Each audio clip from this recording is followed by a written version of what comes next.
Um, I got my bachelor's degree in africology and African American studies in January at Temple University. Why did I do that? The lighting is looking a lot better. It was darker earlier. So I'm gonna just jump into this because I'm tired and I won't have enough time for the rest of the week to film anyway. So I might as well just get it straight into it. I graduated from Temple University for Africology and African American Studies in January of this year, 2020. And anytime I tell anyone or have told anyone in the past that my major or my degree is in Africology, I always get this kind of look, like this curious kind of look where, you know, why? Why did you major in Africology, or what can you do with it? And I just want to break down 4 reasons why it has been beneficial for me and why it can be beneficial for you to either major or minor in Africology and African American Studies, or at least take a, 3 or 4 classes in it, just to get a well-rounded look at what it offers. First reason is historical perspective. So we all know that everything we were taught in grade school about race and race relations has been far from the truth. The saying goes, history is written by the victors.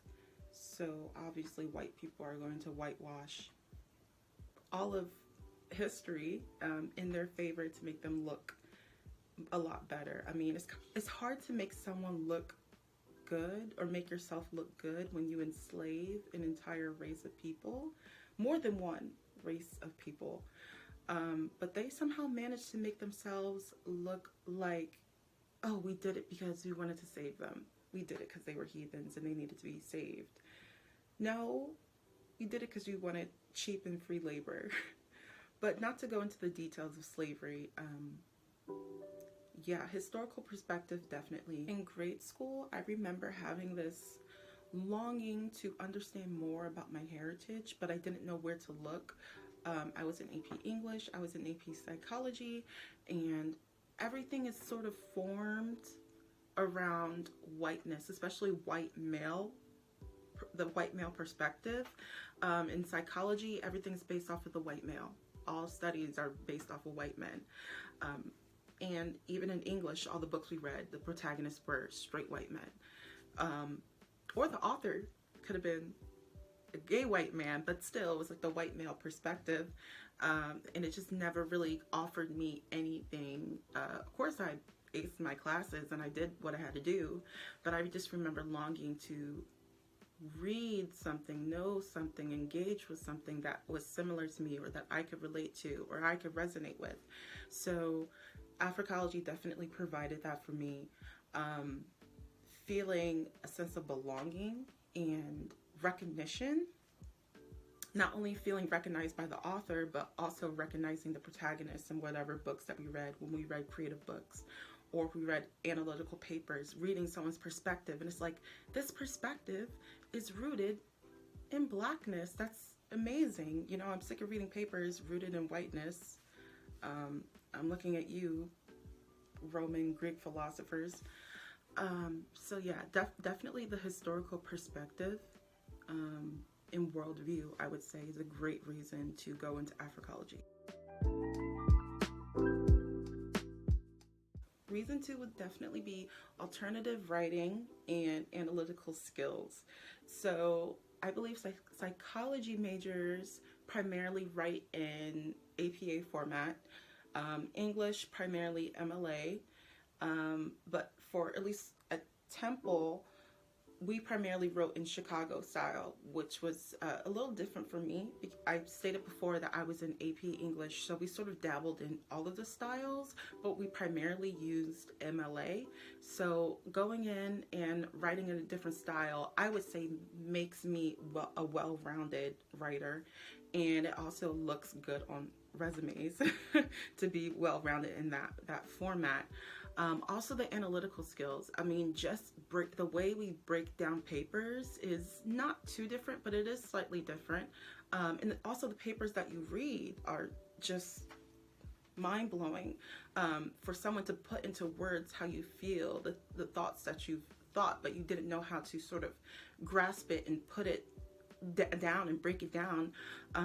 So just reading those papers and analyzing them and being in a room with like-minded people who are also thinking the same thing but can't put it into words, and to finally have someone present it to you, and you can relate to it. So example, Du Bois, Marimba Ani, just, you know, writers who really get into it, who can really break down the psyche and worldview and all of that.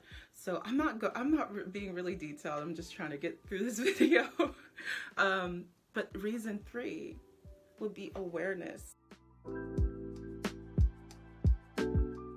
So we know, I'm saying we, I don't know who's watching this, but well, at least in this year, especially during the summer with the riots, the George Floyd riots, and how angry people were. There was a lot of discourse around looting, like, oh, why are Black people looting? Well, you have an entire disenfranchised community.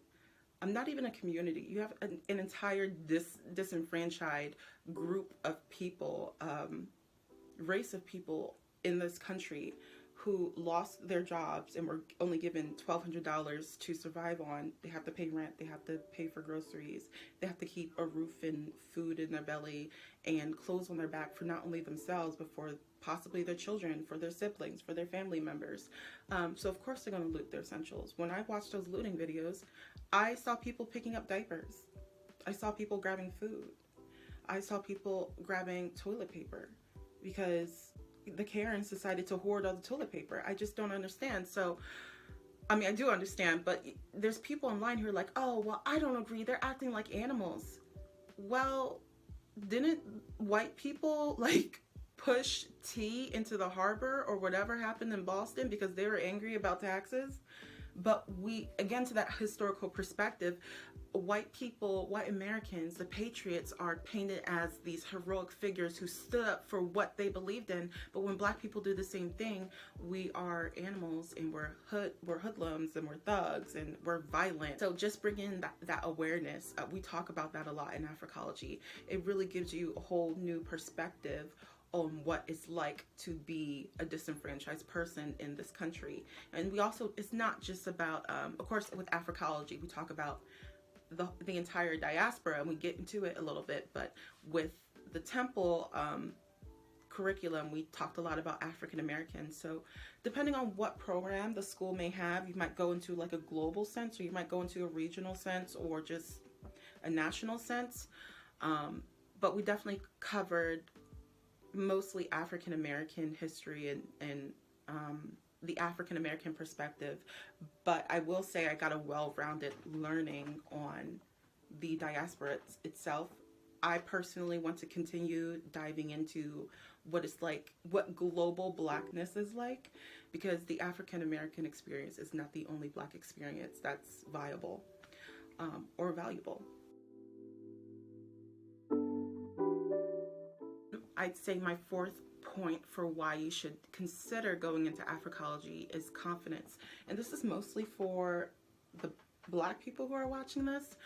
Confidence, because being in a room with Black people who are just on the same page as you. Now, it's not just a bunch of hoteps in a room singing Kumbaya and just agreeing with each other and wearing kente cloth. No, there's going to be people in there who have differing opinions.